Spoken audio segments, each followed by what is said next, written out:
반갑습니다. 앞 시간에 이어 멘델의 유전 법칙을 알아보겠습니다. 앞 시간에서는 우열의 원리에 대해서 배웠죠. 노란색의 순종 그리고 초록색의 순종을 교배했더니 자손 일대에서는 노란색만 나타났다는 거고, 이 노란색을 그래서 우성이라고 했죠. 이게 우열의 원리였습니다. 그런데 노란색만 나타났기 때문에 초록색은 사라진 거냐? 그렇지는 않아요. 왜냐하면 자손 일대를 다시 자가수분했어요. 자손 일대끼리 그 안에서 교배가 이루어졌을 때 그 밑에 태어나는 자손을 보니까 노란색만 태어난 게 아니라 노란색과 함께 초록색도 나왔다는 거죠. 그러면 이 자손 일대의 이 노란색 완두는 순종의 완두가 아니라는 거죠. 겉으로는 노란색이지만 얘가 가지고 있는 유전자는 초록색 유전자도 가지고 있다라는 사실을 알 수 있습니다. 그 밑에 자손에서 초록색이 태어났기 때문에. 그리고 부모 세대도 보면 분명히 노란색과 초록색을 교배했기 때문에 얘는 겉으로는 노란색만 모두 다 나타났지만 얘가 가진 유전자는 드러나지는 않았지만 초록색을 가지고 있다, 이런 사실을 알 수 있어요. 그래서 자손 2대에서는 노란색이 더 많이 났어요. 근데 3대 1의 비율로 노란색과 녹색이 나타난다는 사실을 알게 됐습니다. 그러면 이게 왜 그렇게 될까? 이 현상을 설명하기 위해서 멘델은 몇 가지 가설을 세웠어요. 여기 나와 있는 게 이제 멘델의 가설인데, 이 가설은 멘델이 살던 당시에는 밝혀지지 않은 내용이기 때문에 멘델은 그냥 가정을 한 거예요. 아마 이럴 것이다, 이렇지 않을까, 이렇기 때문에 이런 결과가 나왔을 것이다 라는 것이 가정이었습니다. 그런데 멘델이 이렇게 가설을 세우고 이 가설을 기준으로 이게 옳다라는 전제하에 나타난 현상을 해석해 보니까 이 결과가 잘 맞아떨어지게 해석이 된다는 거죠. 그 말은 무슨 뜻이냐? 멘델이 세웠던 가설이 옳은 것이다라는 것이 밝혀졌다는 거죠. 지금은 이제 맞는 내용으로 알고 있지만 그때 당시만 해도 아직 알 수 없는 내용이었기 때문에 멘델은 이런 가설을 세웠습니다. 멘델이 했던 가설 한번 살펴보겠습니다. 첫 번째, 생물에는 한 가지 형질을 결정하는 한 쌍의 유전자가 있으며 유전인자는 부모에게서 자손으로 전달된다. 유전인자가 부모에서 전달되는데 그 유전인자는 한 쌍이라는 거죠. 왜 한 쌍이냐면 부모, 엄마 아빠에게서 하나씩 받아서 두 개가 되니까 한 쌍을 이루고 있다라는 내용입니다. 이건 우리가 앞에서 생식세포 분열을 할 때 이미 배운 내용이지만 멘델의 시대에는 이걸 알 수 없었던 시대였죠. 멘델이 이렇게 가정했습니다. 두 번째 가정, 한 쌍을 이루는 유전인자가 서로 다를 때 하나의 유전인자만 형질로 표현되며 나머지 인자는 표현되지 않는다. 이게 우열의 원리를 설명하는 내용이죠. 서로 한 쌍을 이루는 유전자가 다른 게 왔다는 거죠. 노란색 유전자와 초록색 유전자를 하나씩 받아서 두 개가 섞인 유전자, 두 개의 유전인자가 있는데 각각 다른 유전인자가 섞여 있다는 거예요. 이런 경우에는 두 가지가 다 나타나는 게 아니라 둘 중에 하나의 형태만 나타난다는 거예요. 그래서 노란색과 초록색을 교배했을 때는 노란색만 나타났죠. 이게 우열의 원리였습니다. 그게 두 번째 멘델의 가설 내용이죠. 세 번째 가설은 한 쌍을 이루는 유전인자는 생식세포가 만들어질 때 각 생식세포로 나누어 들어가고 생식세포가 수정될 때 다시 쌍을 이룬다. 그게 무슨 말이에요? 가지고 있는 한 쌍 유전자, 부모에게서 하나씩 받아서 두 개의 유전자가 있는데 두 개의 유전인자가 모여야지 하나의 형질을 결정한다고 했고, 자, 이게 자손에게 물려줄 때는 이 두 개를 다 주는 게 아니라 두 개를 나누어서 각각 나누어서 생식세포를 만들고 둘 중에 하나가 자손에게 전달된다는 얘기죠. 그러면 이 둘 중에 하나가 전달되는데 양쪽 부모가 있으니까 양쪽 부모도 각각 두 개씩 있던 것을 나누어서 하나씩만 자손에게 주니까 이 자손은 태어난 자손은 이거 두 개가 수정되어서 다시 두 개의 유전인자를 갖게 되는 거죠. 그래서 여기서 중요한 핵심은 유전인자 두 개가 있다는 겁니다. 부모에게서 받은 두 개가 모여야지 하나의 형질을 결정한다. 이 콩이 노란색이 될지 녹색이 될지는 유전자 두 개가 모여야지 결정이 된다는 거죠. 그래서 노란색 유전자만 두 개 모이면 당연히 노란색이 되고 초록색 유전자 두 개가 모이면 당연히 초록색이 되고 노란색 하나와 초록색 하나가 만나면 어떻게 된다는 거예요? 네, 노란색과 초록색이 이렇게 두 개가 섞여 있는 이런 경우에는 우성만 나타난다는 거죠. 그래서 노란색만 나타났다, 그런 내용이 되겠습니다. 그러면 이걸 분석하기 위해서 선생님이 말로 얘기하고 손가락으로 얘기했는데 그렇게 하면 분석하기 어렵죠. 그래서 적어 볼 건데요. 이걸 알파벳으로 적어 보는 거예요. 유전인자가 두 개인데 알파벳 두 개를 이용해서 유전자를 각각 적어 보고 어떻게 유전되는지를 분석하면 훨씬 편리하게 알 수 있습니다. 멘델이 생각한 바로 이 유전인자는 유전자라는 건데요. 노란색 유전자를 우리가 대문자 Y로 표시하고 초록색 유전자는 소문자 Y로 표시하면 편리하게 표시할 수 있겠죠. 그런데 왜 노란색을 대문자로 하고 초록색을 소문자로 했을까요? 왜냐하면 노란색이 우성이기 때문에 두 개가 섞인 잡종일 경우에는 노란색만 나타난다고 했죠. 자손 일대에서 노란색만 나타나는 노란색이 우성이기 때문에 우성의 형질을 유전자로 표현할 때 대문자로 표시하고 열성인 유전자는 소문자로 표시하는 거예요. 그런데 노란색과 초록색은 서로 대립되는 대립형질이기 때문에 이 두 유전자는 같은 알파벳, 이것도 Y면 이것도 Y, 같은 알파벳을 사용하죠. 왜냐하면 이제 노란색이냐 녹색이냐도 구분해야 되지만 이 완두의 모양이 뭐 둥그냐 주름지냐 꽃의 색깔은 어떠냐 이런 다양한 형질이 있으니까 모두 다 각각 같은 대립되는 형질끼리 같은 짝을 이루고 있는 형질끼리는 같은 알파벳을 쓰고 대문자 소문자로 구별하게 되는 거예요. 그러면 앞에서 살펴봤던 노란색의 순종과 초록색의 순종의 완두를 교배했을 때 자손 1대에서는 노란색만 나왔고 그 자손 1대를 다시 자가수분해서 얻은 자손이 노란색과 녹색이 3대 1로 나왔다라는 내용을 얘기했는데 그 내용을 이렇게 유전자를 알파벳으로 적어서 분석해 보도록 합시다. 첫 번째, 어버이는 노란색의 순종이었죠. 노란색은 대문자 Y로 표시한다 했습니다. 그래서 대문자로 표시하는데 유전인자가 두 개가 모여서 하나를 결정하죠. 그래서 Y 대문자를 두 개를 적었어요. 왜 둘 다 대문자인 이유는 이것은 순종이기 때문에 순수하게 노란색 유전자만 가지고 있다. 그래서 Y 대문자를 두 개 적었고 초록색은 순종의 초록색이죠. 초록색 유전자는 Y로 소문자 Y로 표시한다고 했는데 순종의 초록색이기 때문에 소문자 Y 두 개만 모여 있는 순수한 초록색이 되겠습니다. 그래서 대문자 Y, 대문자 Y, 얘는 소문자 Y, 소문자 Y로 표시할 수 있고 이 둘을 교배해서 자손을 얻게 되죠. 그런데 교배하는 과정에서 생식세포를 만들죠. 동물로 치자면 생식세포는 정자, 난자를 얘기하고 식물의 경우는 정세포, 난세포인데 이런 정세포, 난세포를 만들 때 가지고 있는 유전인자 중에서 둘 중에 하나를 자손에게 물려줄 수 있죠. 그러니까 이 둘 중에 Y 대문자 두 개가 있는데 둘 중에 하나를 자손에게 물려주는 거예요. 그런데 이 둘 다가 똑같이 대문자죠. 그러니까 어느 걸 물려주든지 똑같이 대문자 Y를 가진 생식세포를 만들게 되는 거예요.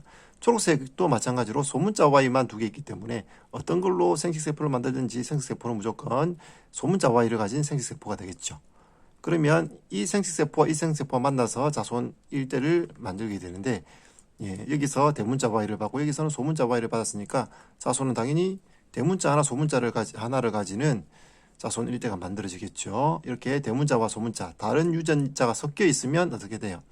그러면 대문자는 노란색이고 소문자는 초록색인데 노란색이 되느냐 초록색이 되느냐 이 둘 중에 한 가지만 나타나는 거죠. 우성의 형질이 나타난다 했어요. 그래서 노란색 우성이기 때문에 얘는 노란색으로 태어나는 겁니다. 그런데 얘가 가지고 있는 유전자는 대문자도 가지고 있고 소문자도 가지고 있다라는 거죠. 이 소문자를 가지고 있다는 것이 겉으로는 나타나지 않아요. 자, 이 자손 1대를 다시 자가수분해요. 자가수분, 그 안에서 수분이 이루어지니까 같은 유전자를 가진 것끼리 교배했다라고 생각하면 되겠죠. 얘하고 얘하고 똑같은 것끼리 교배해서 자손을 얻었어요. 그때는 어떻게 되느냐? 그러면 대문자 Y, 소문자 Y를 가지고 있으니까 이게 만들 수 있는 생식세포는 어떻게 되겠어요? 둘 중에 하나를 가지고 생식세포를 만드는데 이 대문자 Y를 가지고 생식세포를 만들 수도 있고 소문자 Y를 가지고 생식세포를 만들 수도 있죠. 그래서 두 가지 방법이 생깁니다. 생식세포의 종류가 두 가지가 생기는 거죠. 대문자 Y도 생기고 소문자 Y도 생기고 두 가지 종류의 생식세포를 만들 수 있어요. 얘도 똑같은 거니까 마찬가지로 두 가지 종류의 생식세포를 만들죠. 대문자 Y와 소문자 Y를 만들었어요. 그러면 이걸 뭐 정세포라고 하고 이게 난세포라고 했을 때 여기 있는 이 정세포와 이 난세포가 만날 수도 있고, 얘하고 얘하고 만날 수도 있고, 얘하고 얘하고도 만날 수 있고, 얘하고 얘하고 만날 수 있고, 이렇게 만날 수 있는 경우의 수가 4가지가 생기겠죠. 그래서 이 대문자끼리 만나면 대문자 Y, 대문자 Y가 되는 거죠. 그러면 대문자 2개가 모였으니까 이건 노란색이 되겠죠. 대문자는 노란색, 소문자는 초록색이에요. 그래서 얘는 노란색이 되겠고, 자, 이 경우는 대문자 Y하고 소문자 Y가 만나는 경우도 있죠. 이렇게 만났을 때도 대문자 하나, 소문자 하나니까 라지 Y, 스몰 Y 이렇게 돼 있는데, 이 경우는 무슨 색이 되겠어요? 그렇죠. 노란색이죠. 왜냐하면 노란색이 우성이기 때문에 노란색, 초록색 유전자가 섞여 있으면 노란색만 나타난다 했어요. 자, 이것도 똑같죠. 이 경우는 소문자 Y, 여기서 소문자 Y와 여기 대문자 Y가 만나서 라지 Y, 스몰 Y 되니까 이것도 잡종이니까 우성이 나타나죠. 노란색이 됐어요. 자, 이 경우는 소문자 Y와 소문자 Y 2개가 만났어요. 그런 경우 소문자 Y 2개가 되면 이것은 녹색이 되는 거죠. 그래서 노란색이 3개가 있고 녹색이 하나가 있기 때문에 3대 1의 비율로 자손 2대에서는 노란색과 초록색 콩이 나타나게 된다. 그런 얘기죠. 자, 이렇게 유전자를 적어서 둘 중에 하나가 분리되어서 각각 분리되어서 자손에게 전달되어지고 다시 만나게 되는 이런 규칙을 따르니까 이게 3대 1로 나누어진다는 이유를 쉽게 설명이 가능한 거죠. 그러면 이때 나타난 표현형, 겉으로 나타나는 형질을 우리가 표현형이라고 하는데, 표현형은 노란색과 녹색이 3대 1이죠. 실험한 결과 표현형의 비는 노란색과 초록색이 3대 1이다. 그렇게 나와 있어요. 그런데 여기 있는 노란색과 이 노란색은 겉으로는 아무 차이가 없어요. 그런데 유전자는 다르죠. 얘는 순수한 순종의 노란색이고 얘는 잡종의 노란색이죠. 잡종인지 순종인지는 겉으로는 아무 차이가 없어요. 이 콩을 갈아서 분석해 본다고 해서 차이가 나는 게 없어요. 그런데 유전자는 다른 거죠. 그래서 얘가 가진 유전자는 스몰 y, 녹색의 유전자도 가지고 있어요. 녹색이 나타나지 않았지만. 그럼 이거 2개는 똑같은 거고, 네, 그럼 유전자형은 세 가지가 되겠죠. 대문자 Y, 대문자 Y가 있고, 대문자 하나, 소문자 하나 있는 게 있고, 소문자 2개인 것도 있고, 이렇게 총 3가지 종류예요. 3가지가 나타나는 비율은 어떻게 되느냐? 라지 Y, 라지 Y, 라지 Y, 스몰 Y, 스몰 Y, 스몰 Y의 비율이 1대 2대 1이 되겠죠.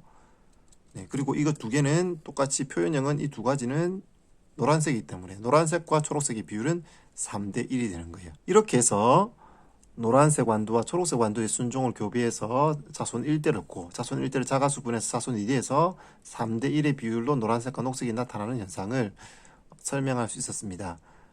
지금까지 선생님이 설명했던 이 내용을 뭐라고 하냐면 분리의 법칙이라고 해요. 쌍을 이루고 있던 대립유전자가 감수 분열이 일어날 때 분리되어 서로 다른 생식세포로 들어가는 유전 원리를 분리의 법칙이라고 얘기하는 거예요. 아까 설명했던 것처럼 라지 Y와 스몰 Y가 각각 따로따로 떨어져서 생식세포를 각각 만들게 되고 이 떨어져 있는 각각의 생식세포들이 2개씩 합쳐져서 다시 자손을 만들게 된다라는 것이 분리의 법칙이죠. 그래서 자손 2대에서 3대 1의 비율이 나타나는 것을 분리의 법칙을 사용하면 설명이 가능하다라는 얘기예요. 자, 그러면 여기 해보기 문제가 있는데요. 그럼 이 비율이 진짜 3대 1이 되는가? 이 각각의 경우는 이 4가지가 똑같은 비율로 나타날 수 있는가? 네, 그런 것들을 우리가 실험을 통해서 확인해 볼 수 있는데 여기는 동전을 이용한 실험이 나와 있어요. 동전을 이용해서 실험할 때 2개의 동전에다가 선생님이 스티커를 붙여봤어요. 근데 스티커가 있는 부분을 대문자 Y라고 생각하고 스티커 안 붙어있는 뒷면을 소문자 Y라고 생각합시다. 얘도 대문자 Y, 소문자 Y 이렇게 생각할 수 있는데 부모가 대문자 유전자도 가지고 있고 소문자 유전자도 가지고 있다는 거죠. 이 두 부모가 마찬가지로 대문자 하나, 소문자 하나를 가지고 있어요. 그러면 이 둘 중에 어느 걸 물려줄까? 랜덤으로 물려주게 되겠죠. 그러면 하나는 아빠에게서 하나는 엄마에게서 받는 유전자라고 칩시다. 하나는 암술, 하나는 수술에 있던 유전자라고 생각할 때 이 유전자가 대문자 Y가 될지 소문자 Y가 될지 이거 랜덤이죠. 랜덤으로 됐을 때 그 비율이 어떻게 나오는지를 직접 한번 실험을 해보자는 거죠. 그러면 하나는 수술에서 하나는 암술에 있던 것을 각각 물려봤는데 각각 동전을 던져서 어떤 게 나오는지 한번 볼까요? 네, 이거는 대문자 Y가 나왔어요. 네, 화면을 벗어났는데요. 이게 소문자 Y가 나왔어요. 자, 지금 하니까 대문자 하나, 소문자 하나를 받았죠. 또 해보면 얘는 또 대문자. 얘 대문자. 대문자가 두 개가 나왔을 수도 있죠. 상황에 따라서 그럴 수 있어요. 첫 번째는 대문자 하나, 소문자 하나. 두 번째는 대문자만 두 개 나왔어요. 뭐 세 번째는 또 대문자 두 개 나왔네요. 네, 이게 화면 안에서 하려고 하니까 좀 제한적인데. 네, 대문자 나왔고. 네, 또 대문자가 나왔네요.